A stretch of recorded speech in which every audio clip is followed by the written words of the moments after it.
Hello again, everybody. I'm Paul Steigerwald. January 30th marks the 40th anniversary of the Penguins switching from their original blue and white color scheme to black and gold.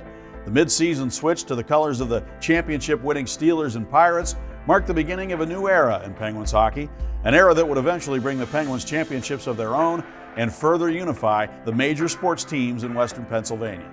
For the first 13 years of their existence, the Pittsburgh Penguins wore a variety of shades of blue with white and black trim. And despite a handful of playoff appearances during that span, their success was overshadowed by the Pirates, who had won 2 World Series titles, and the Steelers earning 4 Vince Lombardi trophies. It was out of that success that the Penguins decided to embrace the colors of the other pro sports teams in Pittsburgh and hoped that that black and gold magic would rub off on them. I was working at radio station KQV as their sports director at the time. We were being referred to as the City of Champions. The Penguins organization thought at that time that they should jump into this. Champions, black and gold. And so they announced they're going to change the colors. The Penguins will change to a traditional color code here in Pittsburgh, that being the black and gold of the Steelers and the Pirates. And the public relations director of the Penguins, Terry Schiffauer, is here to tell us, first of all, exactly when that will happen. Well, that's the $64,000 question right now in Pittsburgh. A lot of people have been coming to the games hearing rumors that every night is going to be the night. We don't have all the uniforms in yet, so we haven't made an official date. I was the assistant director of public relations. I worked for Terry Schiffauer. He was the director. There was no connection to the blue colors. There wasn't like they hadn't won a championship in that uniform, where with the black and gold you had the hope of carrying on and someday following in the other team's black and gold traditions of winning championships. You would think the marketing department would have been behind the idea, but the color change actually originated from a man behind the bench. That's the kind of equipment the players wear underneath those beautiful sweaters, you see. Trainer John Doolin doing the work there? It was my idea. The Pittsburgh police wore black and gold. Everything was black and gold, and I said to myself, why aren't we black and gold? For over a decade, John Doolin was the Penguins equipment manager and spoke to us from his home in Kansas City, Missouri. I basically took the blue and white uniform, had a mock-up made of it in black and gold, presented it, and they said, yeah, let's go. After getting the buy-in from management, Doolin set out to acquire all the gear needed to pull off the switch and keep it a secret from the public. I liked the intrigue that we didn't let it out. It didn't really get out to anybody, and anybody that knew about it kept it under wraps for us. I felt like Pinocchio because my nose kept growing, telling them different stories. Keeping the secret was not my job. But it was pretty difficult, and rumors were abound that the Penguins, especially once we petitioned the league to change our colors. The only one that objected to him, if I remember, was Boston, because they were black and gold. And they said, we don't want to have 2 black and gold teams in here.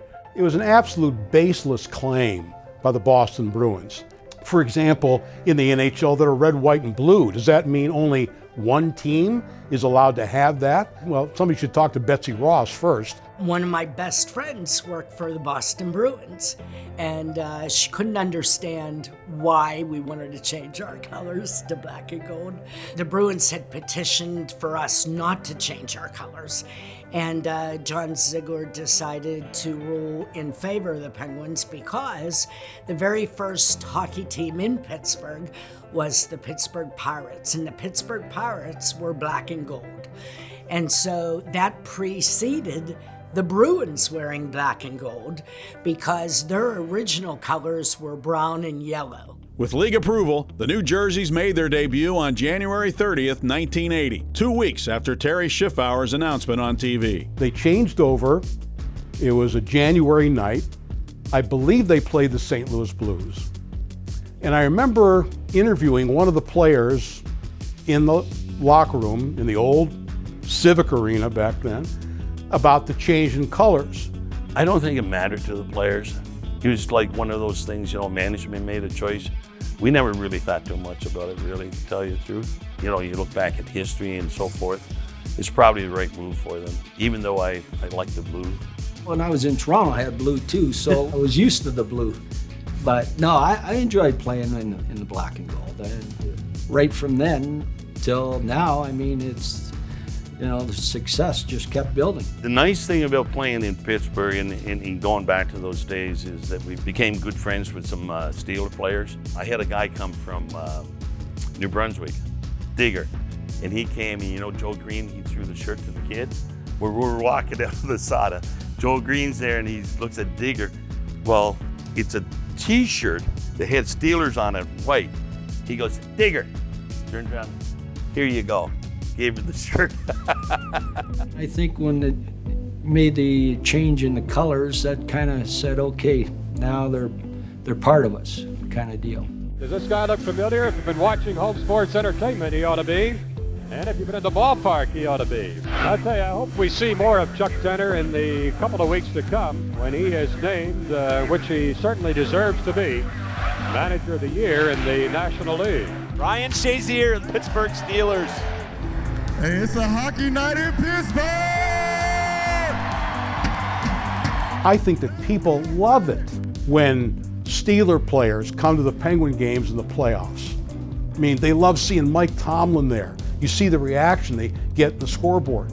When Brett Kiesel with the beard would show up, people would go crazy. I remember when the Penguins won the cup a few days later, Sid threw out the first pitch and they brought the cup. And I remember being in the Pirates locker room, the Pirate players were so excited to see the cup. I think what we're saying is that all three teams and the players in those teams understand that they are part of the community. I play for Pittsburgh, you play for the city of Pittsburgh, we're all in this together.